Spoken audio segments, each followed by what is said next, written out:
the sports betting network. The numbers told the story, they always do.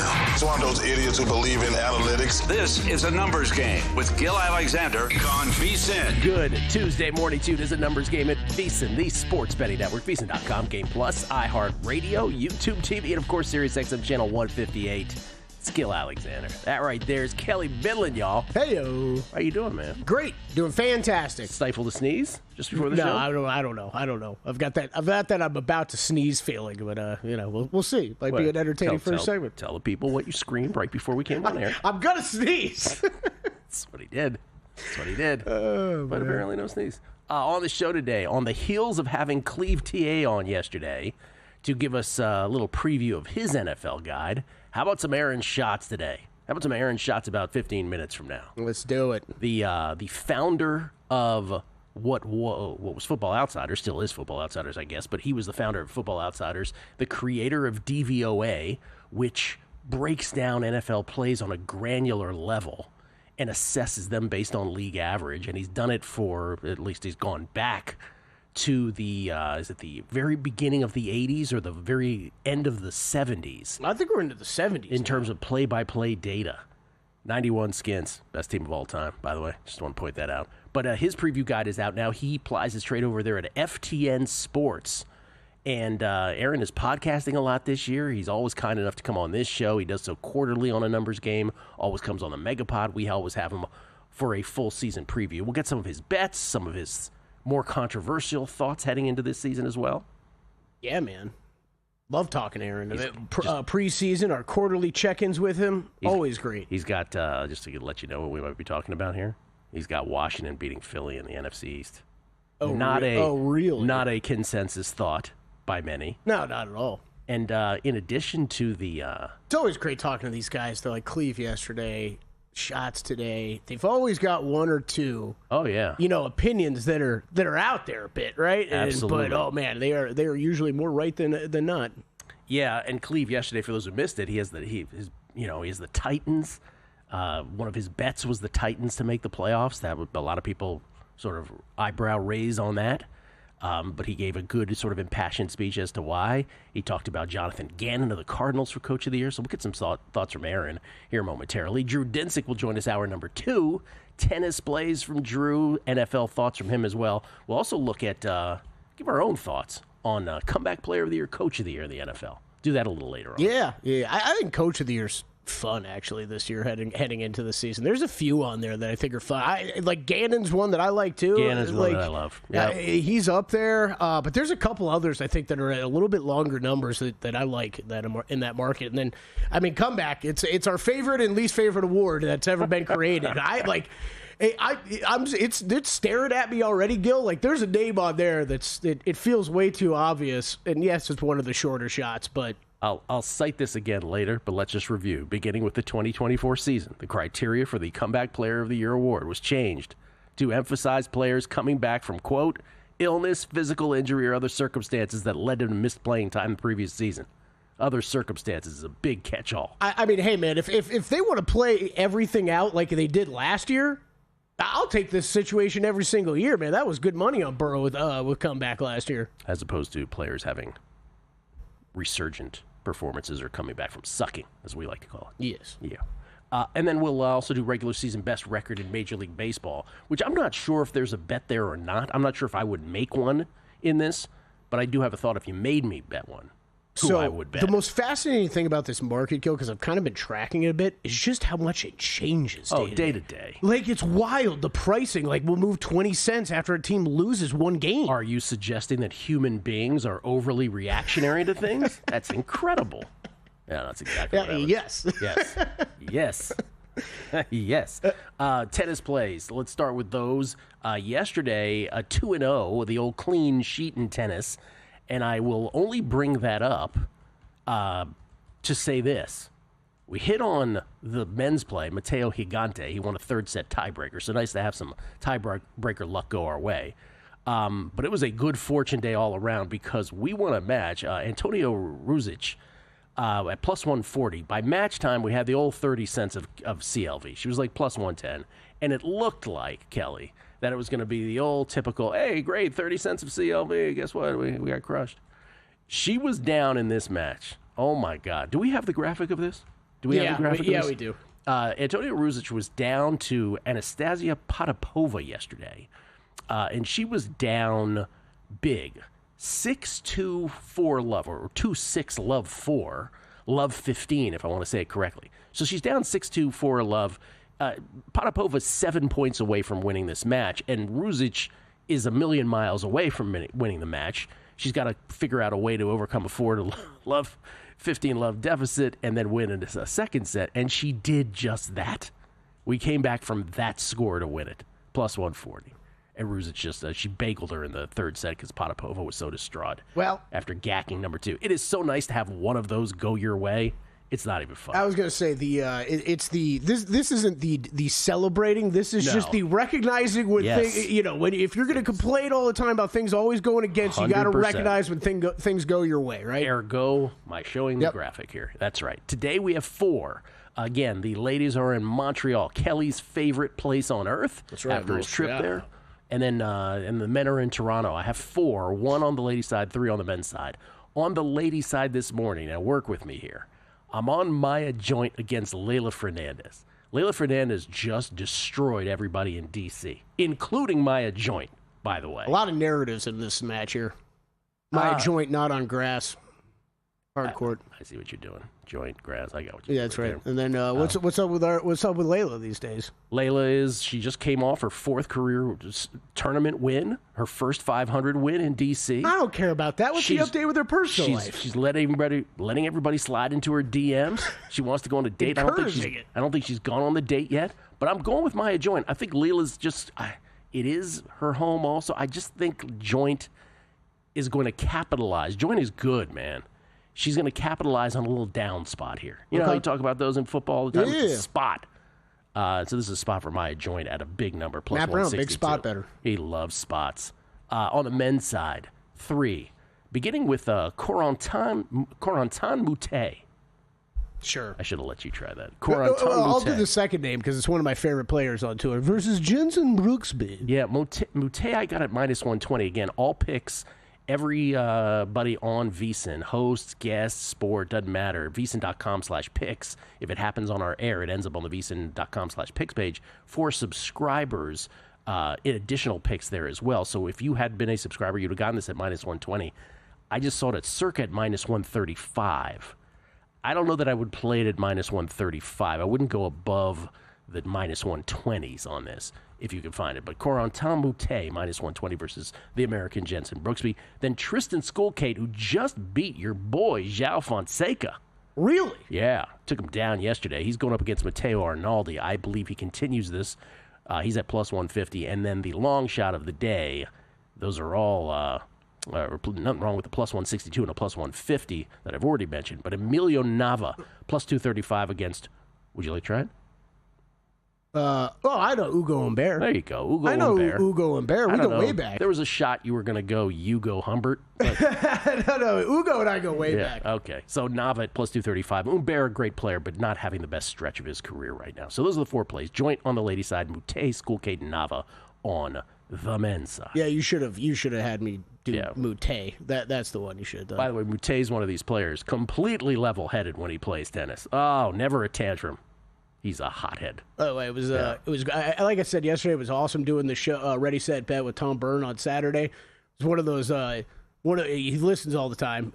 Thank you, Tom. It was so funny though. We're during a break. He's like, by the way, it's like you crack me up. It's like one of my favorite parts of the show is you announcing tennis names and guessing college football lines. I'm like, oh great, that's what I'd like to be known for. Is me screwing up sports stuff. That is great. It's your brand. It's your brand. Okay, before we get to Aaron shots here, in Major League Baseball, July wins. 3 days left in July. A couple teams at the top have 3 games left. A couple teams have 2 games left. But it's down to 4 teams for those who bet this. The Blue Jays lose again, but it's still, to use the old tennis analogy, still the ball on their racket. The Blue Jays right now at 17-6, even after having lost their last 2 games. Still the driver's seat for the Blue Jays, 17-6. And by the way, Kelly, I want to add to this what the pre-flop numbers were on this. So the Blue Jays are at 17-6, Brewers 16-6, Rangers, Red Sox 15-7. Those are the only 4 teams that can still win this. Remember, at Circa, tiebreakers, fewest losses, followed by run differential as the next tiebreaker. William Hill Caesars, it is a dead heat as it is at DraftKings as well. Here are the pre-flop numbers on this. Jays, they were 14-1 at William Hill Caesars, pardon me, 22-1 at Circa, 15-1 at DraftKings. The Brewers, 1 win behind. They were 25-1 at William Hill Caesars, plus 34.50, meaning almost 35-1 at Circa, 45-1 at DraftKings pre-flop on this. Rangers and Red Sox both at 15-7, 2 wins behind. The Rangers 40-1 at William Hill Caesars, plus 37.25, meaning just over 37-1 at Circa, 20-1 at DraftKings. And then the Red Sox, if they were to get home, 60-1 at William Hill Caesars, 90-1, pardon me, 90-1 at Circa. What's happening to me? Up, man. You're crying. It's emotional for me because the Mariners are in 9th. 90-1 at Circa, 40-1 at DraftKings, by the way, for the Red Sox. Do want to mention that, though. Even though the Blue Jays lost yesterday, you know what hit again? The opposing pitcher under prop. Let me just show this here with colorful red X's, but more so green check marks if we could. This has now gone to, what is it, 18-5, is it? 18-5 to the under on strikeout props, opposing pitchers versus the Blue Jays in the month of July. And remember, 18-5, 3 of those 5 losses were right before the All-Star break where they probably were mentally checked out a little bit. Yeah, absolutely. So every day this just keeps on rolling. That's wild, man. Eflin with only 3 strikeouts against him yesterday. How about some NFL? How about some Aaron shots? Let's do it. On the other side, from FTN Sports, the creator of DVOA, coming up, Numbers Game, VSiN, the Sports Betting Network.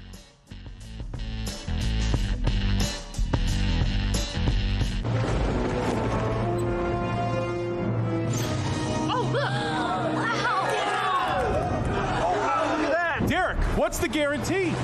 Derek? Mike, time to make history. Players at Circa Million make 5 picks against the spread each week with quarterly and full season payouts. Circa Survivor entries choose one team each week with no point spread. The last one standing wins it all. We have $21 million on the line. Are you in? Visit circasports.com for details. So, Paulie, have you had a chance to read the VSiN Daily yet? Yeah, came in at 3 a.m. What's Bill doing up that late? Well, rumor has it, it starts off with a 12-hour meditation session. Then he just pours himself over film and live TV, really focusing and taking it all in. Bill's in with the biggest insiders, talking trade secrets, strategies, the whole 9, absorbing the info. And then and only then can the writing process begin.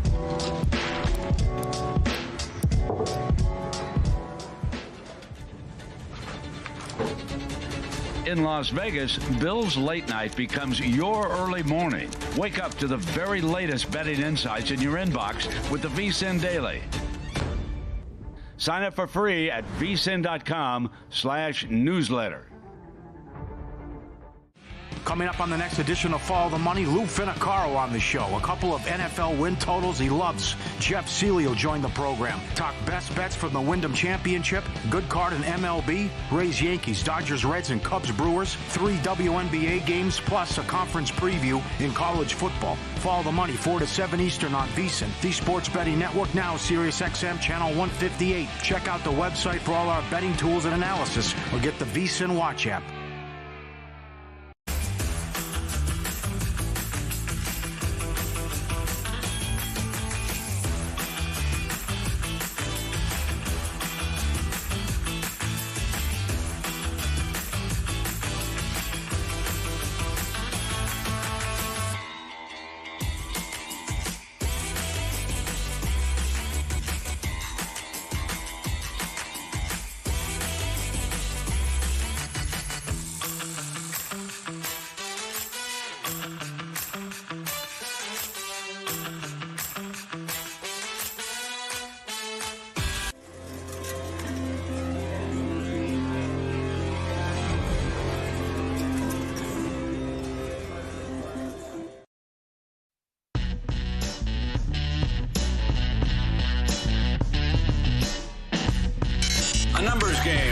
VSiN, the Sports Betting Network. Numbers game live from Circa Resort Casino, downtown Las Vegas. Gil Alexander, Kelly Bidlin, alongside producer number 9. So much more than a producer. I just want to throw this up here before Aaron comes on. One of the reasons why I'm sort of obsessed with DVOA is because Aaron goes back now to, I think, the late 70s it is, in terms of his play-by-play granular DVOA, knowledge here and assessment. And just to give you some context from recent history, this is the best DVOA over 5 years, over any 5-year stretch over the last 5.5 decades. Best DVOA over 5-year stretch without a Super Bowl appearance. 2020 to 2024, both the Bills and the Ravens. You're at the top of this list. By the way, the Bills from 2020 to 2024 with some margin as well. Yeah. Look at that. 61-22 in your standings and nary a Super Bowl appearance. So, I mean, this graphic just tells you more of how good Patrick Mahomes and the Chiefs are, right? Oh, it's brutal. It's brutal. Let's bring him in. He is our buddy for so many years, the Chief Analytics Officer for FTN, creator of DVOA, courtesy of the Progressive Guest Line. It's our friend Aaron Schatz. How you doing, Aaron? Happy football to you, sir. Happy football. We made it through the offseason, yes. So you have the FTN Almanac, which is, by the way, I don't know if you saw Joe Pita's tweet on this, but he has like a hard copy going back 2 decades on all this. It was an amazing tweet. How long does this take you to complete? I didn't see Joe's tweet. Now I'm going to look for it because it's good to know there's someone other than me that has all 21 volumes of this. We work on it starting in kind of mid-April, but really get going after the draft. So we do the whole thing in about 10 weeks. Well, speaking of him, can I submit one question from him before we get into all of your thoughts for this year? Because he had a more sort of existential question on this, if you will, football one, which I think is great. And this gets back to, the bread and butter of what you do. The question that he has is defense has always been less predictable, as you have said through the guides for many years. Defense has always been less predictable than offense year to year as measured by DVOA, but it's gotten even harder the last 3 years and ridiculous last year. His question is, any thoughts as to why that might be? No, I honestly am not sure. I mean, I have some thoughts as to why offense is more predictable than defense, the biggest being just the importance of the quarterback position. When you have one position that's so important, that player determines a lot of what happens. Why defense the last couple years has been even more inconsistent than before, I can't think of any rule changes that would make it that way, and I don't think injuries have changed significantly, so I don't know the answer. Yeah, more defensive coordinator shuffle? Has that been the case? I mean, I don't know, which would indicate different schemes. I don't know. It's a normal amount of defensive coordinator shuffle. Yeah, probably so. All right, let me start with let's start with the NFC East, close to my heart, where you seem to be one of the lone voices out there. That's anecdotal. I'm sure there are others who believe this. But most people are taking the approach of, oh, well, look, I mean, Jaden Daniels and the Skins last year, the Commanders, pardon me, they absolutely were spectacular in the most high-leverage moments, fourth downs being, the tip of that iceberg. And so the next thought after the comma is then, and therefore that must regress and they can't be as good. You don't see it quite that way. You have the Commanders atop the Eagles in the NFC East. We do, and I think that there's no question that fourth down performance is going to regress. Like, that is absolutely true. But I think that it will be countered by the additions that they made to the offense, in particular, Laramie Tunsil to improve the offensive line. I like that. All right, let's go to another division at the top that is sort of outlier-ish. Most people have the Texans winning the AFC South. You do not. No, we have the Jaguars slightly ahead of the Texans, although this is a more even division. In the NFC East, we have it almost always, it's either the Commanders or the Eagles. In this division, I think you were talking a little bit earlier about Cleve TA is big on the Titans. I'm not big on the Titans, but I understand the argument that if you really believe in Cam Ward, that he can do the same kind of thing that Daniels did. then you put some money on the Titans. But we have the Jaguars as a slight favorite over the Texans. We do have their defense improving this year. And subjectively, I do think Liam Cohen could possibly unlock Trevor Lawrence a little bit, especially with Thomas and Hunter as the wide receivers. That seems like that should be a good offense. And as far as the Texans go, they're a little bit in the same boat as the Eagles, which is we're talking about defense is less consistent than offense. Those two teams were really driven by defense last year. So if the Eagles and the Texans go from being the top two defenses in the league to being around fifth or sixth, they both fall back a bit. I see. Okay. Just again, let's at a cursory glance of stuff. I went to the bottom of your projected season wins, and the betting markets have, and our guests and sort of betting experts pick your poison here. Some variation of Giants or Saints or Browns being the worst teams in the NFL this coming season. As I glance at this graph here, I'm seeing the Jets and the Panthers as worse than all three of those. Yeah, but we have those teams pretty bad too. The Panthers' defense is just really, really bad, and we're not huge believers in the Bryce Young improvement. In particular, we've talked about this a lot in past years. As much as you want to believe that second half improvement rolls over to the next year, there's no pattern of second half improvements rolling over to the next year. A better way to project is to look at the entire season. And if you look at the entire season, Bryce Young was bad and their defense was very bad. And Cleveland is one that I think I do have a little bit higher than consensus because I like their defense to rebound after it declined so significantly last year. And that would make them more of a 6-win team rather than like a 3-win team. Okay. Jets fans still not going to be thrilled with that assessment, but I understand. I'm not a believer in Justin Fields. Stop trying to make Fields happen. It's not going to happen. Okay. All right. We always like to ask you this time of year. All right. So then what are, and then we sort of go back at the end of the year and see what you got right and what you didn't. What are the teams that didn't make the playoffs last year that you project as likely to make it this year? And the opposite, what are the teams that were in last year that you project out? I mean, San Francisco. San Francisco was number 13 in DVOA last year with a really, really bad special teams, which will regress towards the mean, and the worst health in the year, worst health in the league, which will regress to the mean. And yes, they lost some guys, but they still have most of their major guys. And I'm a Kyle Shanahan believer, and they have the easiest schedule in the league. Like, there's no question of the teams that missed the playoffs last year, by far the most likely to make the playoffs is San Francisco. By far. Give me another one that's in that group. Cincinnati. Cincinnati's a sort of obvious one as well. And Arizona is one that we like more than consensus. We like their defense to improve. Okay. Yeah, we like their defense to improve. What about the opposite? The team that was in that you think is out? Golly, our numbers are really low on the Chargers.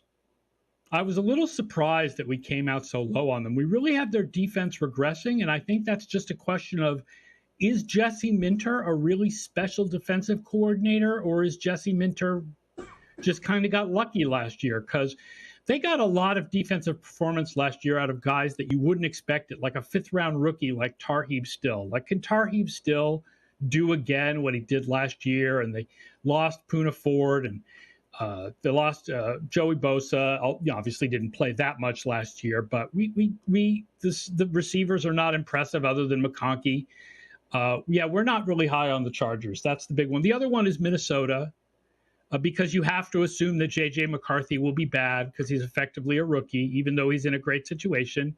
And again, like Houston, like Philadelphia, we expect their defense to come back to the pack a little bit. Yeah, the Minnesota thing is interesting. And for you, I would ask, and I think I probably asked some variation of this in previous years, you just assume, right, because there's a rookie quarterback. So the way that you just start as a baseline is that, okay, the assumption is this person's not going to be very good. I am not a big, fan of folks saying, oh, look at that interception in training camp. But didn't he throw 5 the other day in one day of training camp? That's not a good barometer, I wouldn't assume. But so that's how you work with rookie quarterbacks. You just assume not good. Yeah, I mean, you have to believe that there's a bigger range of possibilities. The younger the quarterback, the bigger the range of possibilities, but you have to expect them to be bad.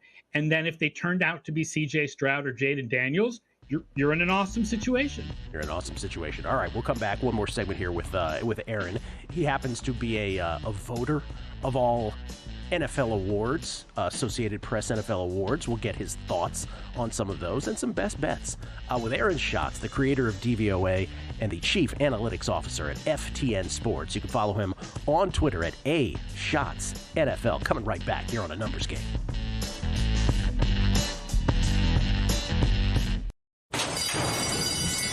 And they're off.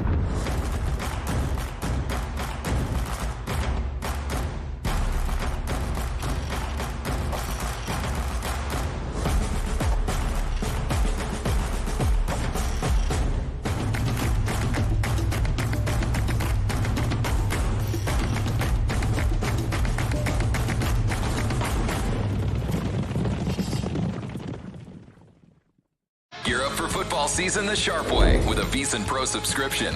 Right now, grab our football special for just $175. An early bird deal that gives you full VSiN access through the Super Bowl. That includes our NFL betting guide, loaded with team previews, power ratings, and season-long best bets. Plus, pro picks sent to your inbox daily, betting splits from DraftKings and Circa, live shows on the VSiN Watch app, and so much more. Don't wait. Sign up now at VSiN.com/subscribe and join us on the Sports Betting Network.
This is VSiN, the sports betting network.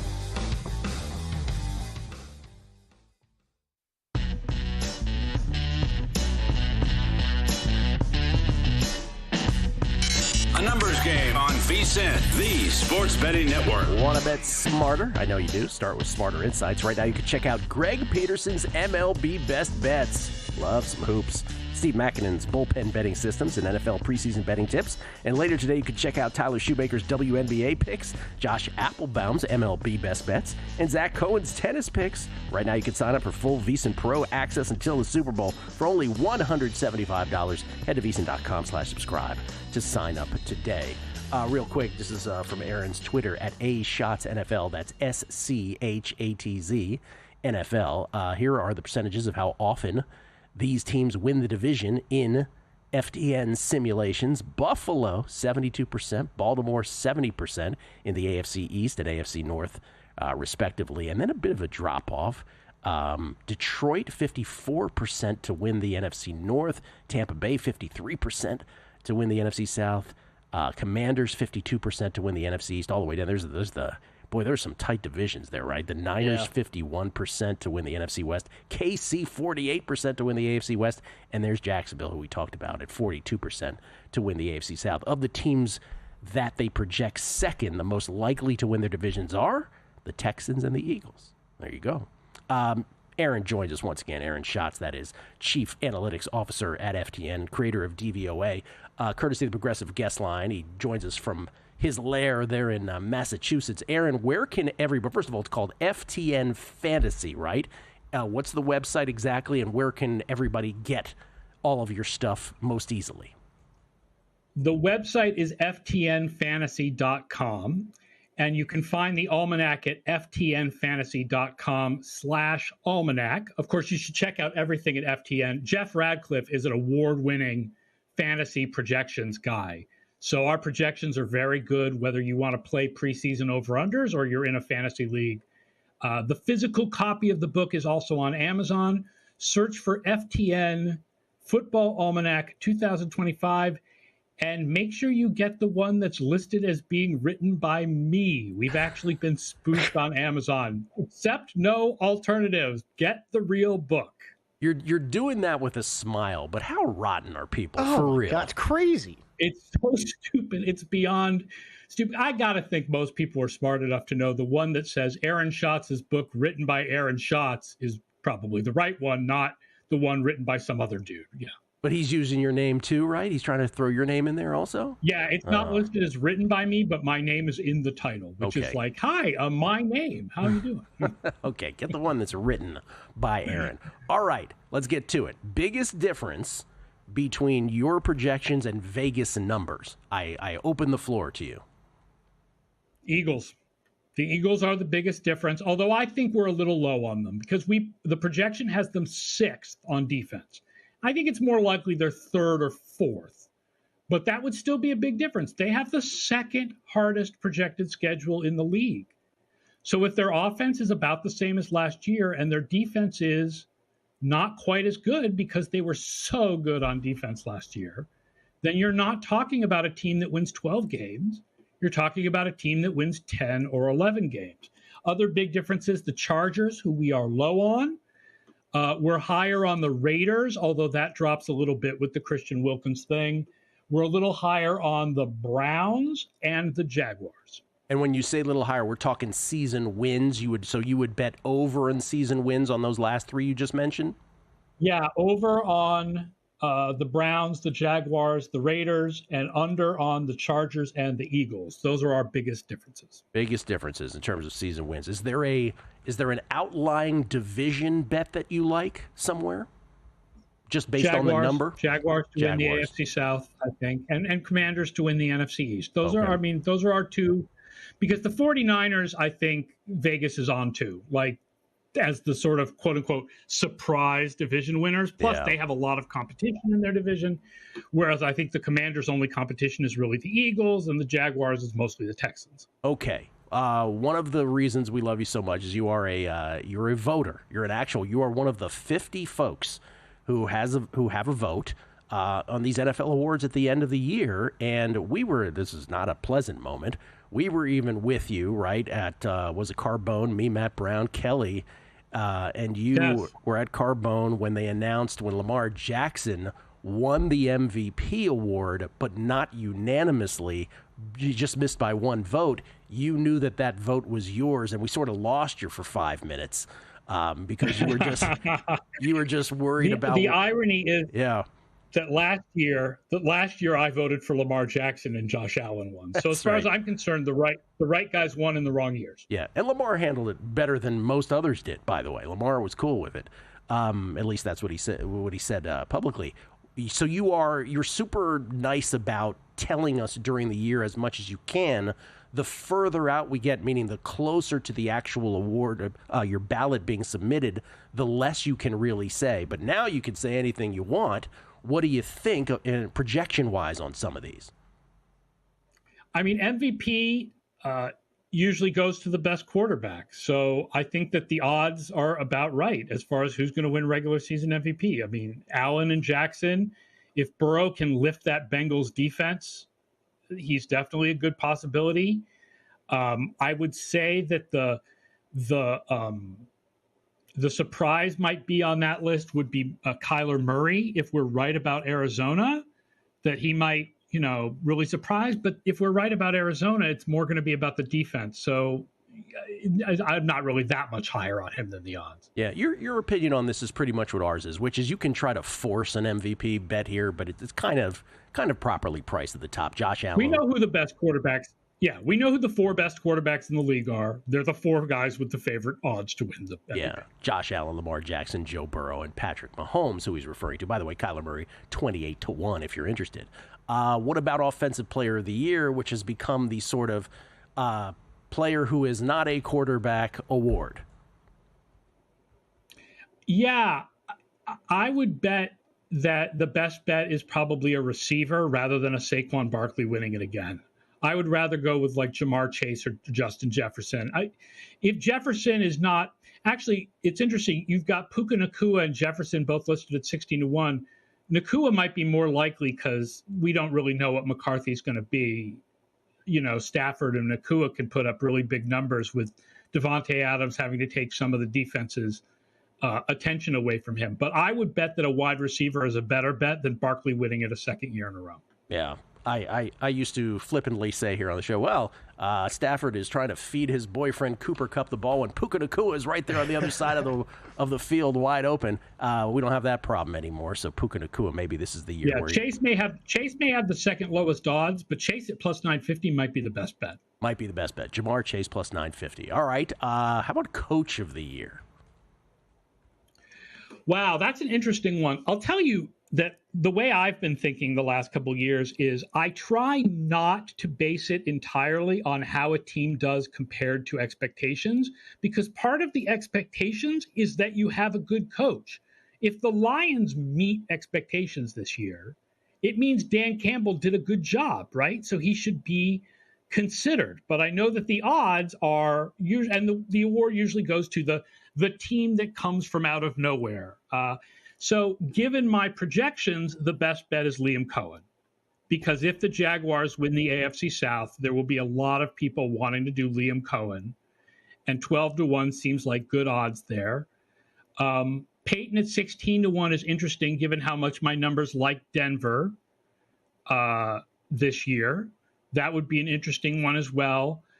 I feel like as much as I think the 49ers are going to be a lot better, if Kyle Shanahan hasn't, I don't know if he's going to win. I think if the 49ers are much better, people are going to be like, well, it's just another one of those years. And I don't think they'll necessarily vote for Shanahan. I think I agree with that. He is one that I've had circled, but I've wondered those questions, Aaron. Yeah. Do we all know he's a good coach and he's not going to get any credit for turning the team around in a year like everybody else does? And I think you're probably right. I hate to do this to you in our last minute here, Aaron, but comeback player of the year, which has been the most. I haven't even thought about that one. Who would you say are the top? Well, candidates. Here's what the market says is the top candidate. It's Aiden Hutchinson coming back. Hutchinson, absolutely. Like I understand Prescott's a quarterback and McCaffrey has The Trevor Lawrence one is, I mean, I guess he was injured last year, so it's not just that he'll be better with Liam Cohen. It's that he's coming back from injury.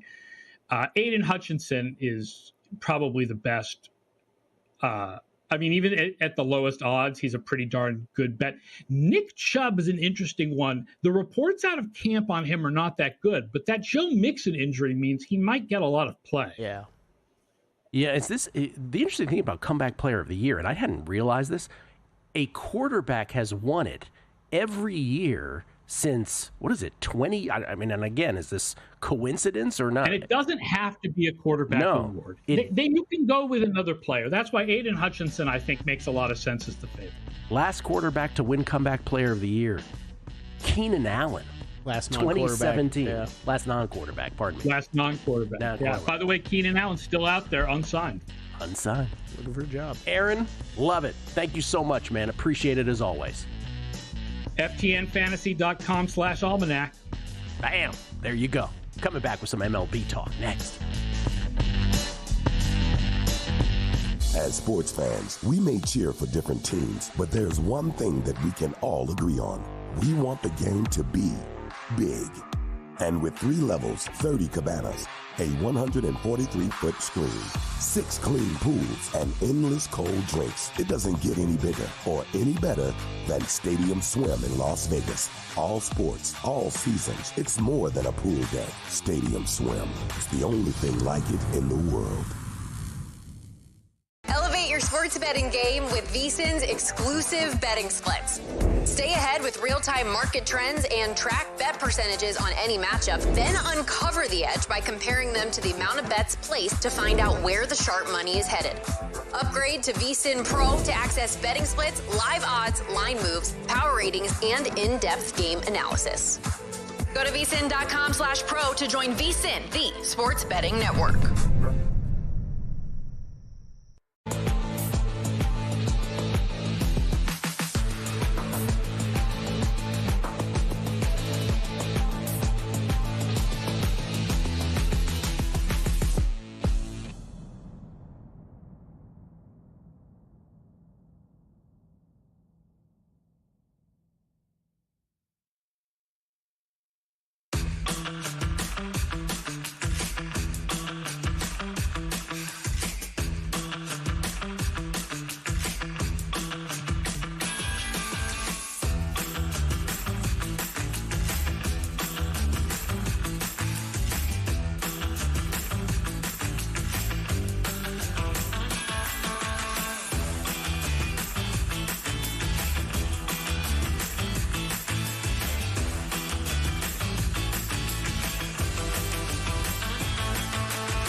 VSiN, the sports betting network. Profit X offering the best odds all baseball season long. Profit X, a peer-to-peer sports exchange available in 40-plus states, the first of its kind in the U.S. of A. You'll be able to make your sports picks against other groups of fans rather than against sports books themselves. Exchanges guarantee you the best odds. Here it says on average by 10 to 20%. I'm here to tell you it's way more than that. You can even request your own odds, which is awesome. Download Profit X today with code VSiN and earn up to $200 in profit cash over your first month of use. Again, code VSiN right there. And again, I used it in Cali over the weekend. Every time I go there now. Profit X. Yeah, it is a nice luxury to have. It is a nice thing to have. Watched Happy Gilmore 2 last night. Did you? Been holding this in for 45 minutes. How'd it go? It was, I think as most people did, and we ran into Brian Ortega and Stormy yesterday between shows, I thought their description was very accurate. I think Stormy said it. It was very good, extremely entertaining. You just had to be, you have to be okay with like recent Adam Sandler movies. Like it was, the plot got a little ridiculous towards the end of the movie. It was kind of silly. But dude, the cameos, there were so many cameos, so many. Like Kelsey Plum is in it at some point, just like playing like a starter at a golf course. It was so random. There were so many. But dude, like I know this is the ones that we all knew about since they started filming. Zalatoris playing the caddy from the original movie. I mean, Will Zalatoris is just a good actor. Like he was hilarious. He was amazing. The Scotty Scheffler jail stuff, them leaning into it, was great. It was great. I know this is all stuff people have heard. But this sounds like a glowing review from you. It was very entertaining. Okay. The movie was meh, but like, I don't know, the whole plot and everything. But all the cameos were great. Now, Shooter McGavin was amazing. He's locked up in a loony bin for like the entire time since they did the first one. Now give us your review of the Billy Joel documentary. I haven't seen it yet. Yeah, Boban. I'm sure nobody's mentioning him. Boban plays like the guy, the construction worker's like kid from the first one, who like shoots a nail in his head. Remember that guy? Boban's great in everything he does. Isn't he in commercials or whatever? Yeah, he's in a couple, yeah. Yeah. How about Luca, by the way? Did you see Luca? Oh, man. Do we have that back there at all, guys? Picture of Luca. You know what's so fascinating, Gil? It's just amazing. Look at this picture from watching. Are you kidding me? Ripped. He's tan. That doesn't even look like him. He looks like he's lost as much weight as I have. You know what else is very, very coincidental, Gil? He's contract extension eligible in 5 days. You just compare your physique to Luca? Yes, that's what I just did. I was just curious if you just did that. Do you hear what I just said, though? Like, the timing on this stuff cracks me up sometimes. Course. It's like Men's Health cover. By the way, I'm eligible for an extension in 5 days. You should check Lakers, have you seen this? Have you seen this? You should check me out. Like, did he send a copy of this to everybody in the Lakers front office? Like, hey, just a reminder. Also, if you are a Mavericks fan, you should be a little mad about this, too, right? Like, oh, you couldn't have done this when you were with us? Yeah, I got a lot of those tweets. Yep. Yeah. I mean, this was a Nikola Jokic thing for a while too, right? He openly talks about it. He'd hit the offseason and it was drinking beer and betting on horses time, and he'd show up for training camp and it was, hey, I'm never a guy that relied on my athleticism that much anyways. So yeah, it would take me a couple months, and Jokic finally got it. And is Luka going to get it? That's the question. See, Jokic, when his horse won that race? My God, emotional. Do you love anything as much as Nikola Jokic loves chariot racing? Chariot racing. I think that's what it's called. I think we're supposed to do a Major League Baseball most regular season wins here. So why don't we do that? By the way, if you're betting baseball on a daily basis, what's Bogdanovich's line? Nick Bogdanovich, whiskey and a revolver. Whiskey and a revolver, yeah. If you've had the Mets the last couple days on the first 5, for instance, good God. 2 games ago, Matt Chapman 2-run dinger to take the Mets from a 1-run lead with 2 out in the bottom of the 5th to a 1-run loss in first 5. And then yesterday, the Mets go into the bottom of the 5th up, 5-1 on the Padres. 2 batters in. It's a 2-run shot from Luis Arias. So it's 5-3. And then with 2 out and runners on, RBI single 5-4, RBI single 5-5, RBI single 6-5 deficit. So just, Then there's also, I don't know if anybody saw the Angels and Rangers. If you had the Angels first 5, they were up 2-0. Dude drops a fly ball that you could have caught, Kelly.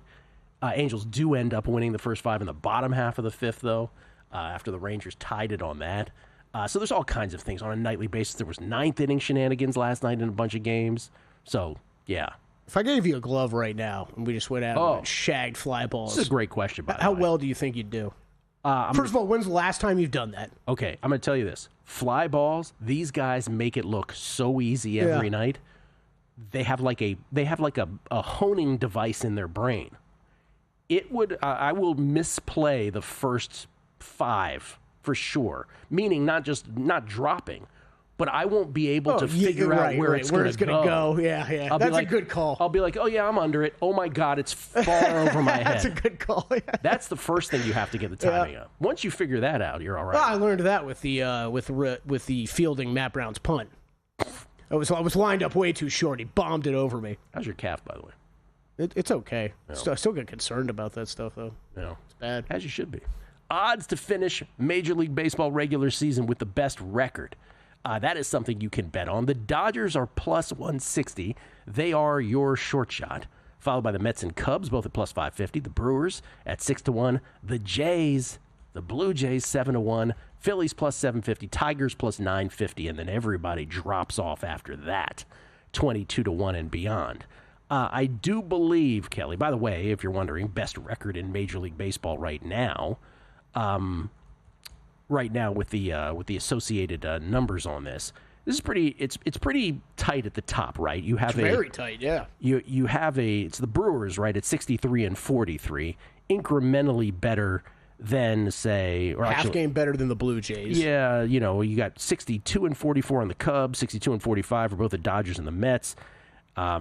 So there's a bunch of teams right up there at the top. The Tigers are 62 and 46. I believe, first of all, I think the Dodgers, if you look at remaining strength of schedule, the Dodgers have the easiest remaining strength of schedule in baseball based on aggregate win percentage of their opponents.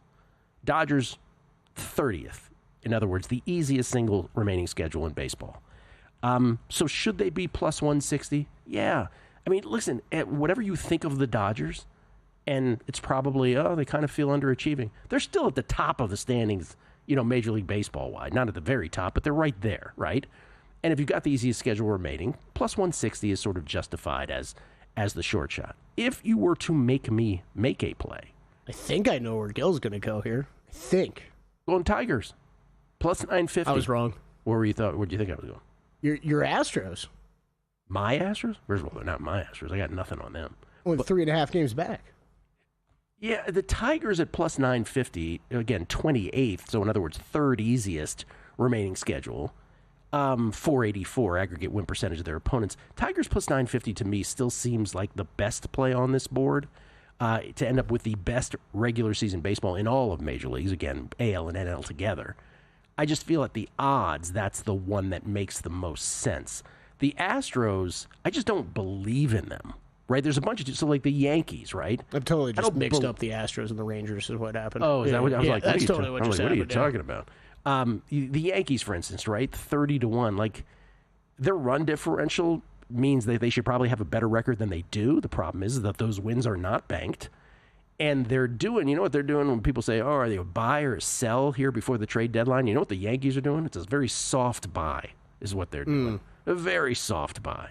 I don't trust in them. There's a bunch of teams here. I'm like the Blue Jays. The Blue Jays are 7-1. I wouldn't bet that. I don't think they're. First of all, they are way overachieving in terms of their record based on Pythag, right? Based on runs scored and runs given up. So there's a handful of these teams that I don't believe in. I do believe in the Mariners, but not enough to play 65-1 because, as I was mentioning yesterday, I think, and again, once they get in the playoffs, they're a dangerous team. But I don't, over the course of 60 games or whatever we have left, it's not 60, by the way, it's like 40 games left, I don't trust them to overcome the rest of these teams. So to me, the Tigers are the play. You got Skubal locked in there still every, 5 starts. Yeah. So that's the play for me. If you made me, full disclosure, I have not made this play, nor do I intend to. So this is, I said it earlier, but if there is a team that jumps out to you here, just check back in on this thing. It's just wild to me how much this moves on a daily basis. And of course, that will make sense as we get closer and closer to the end of the season, but there's still enough games left. Like the 20-cent moves almost daily are pretty crazy, but the top 8 teams on there, they're only separated by 3.5 games. Yeah, Mets and Brewers, by the way, you see that their strength of schedule is really different from the rest of them. Right. The Mets and the Brewers have top 7 in terms of hard. They're some of the hardest schedules remaining in all of baseball. So the instincts to play those is sort of tempered by that. You could make a case for the Cubbies, too. If you wanted to play the Cubbies, it's just plus 550. I didn't like that number as much as I do the Tigers number. It's amazing how much we talked about the NL West early in the year and like how tough it is, and you sit there and just look at the Dodgers with the 30th toughest remaining strength of schedule. By the way, Padres not listed here. I don't know where they showed up, but they have a really easy schedule left as well, if you believe in them. Yeah. Yeah. What's the number? You see it? I know. Yeah, I'll have to find it. I think they're just below. All right. Drew Dinsick on the other side. Tennis plays today. NFL thoughts. That's next, right here on the Numbers Game at VSiN. Introducing the $500 trifecta. Use your GBank Visa signature credit card within 3 months of account opening and deposit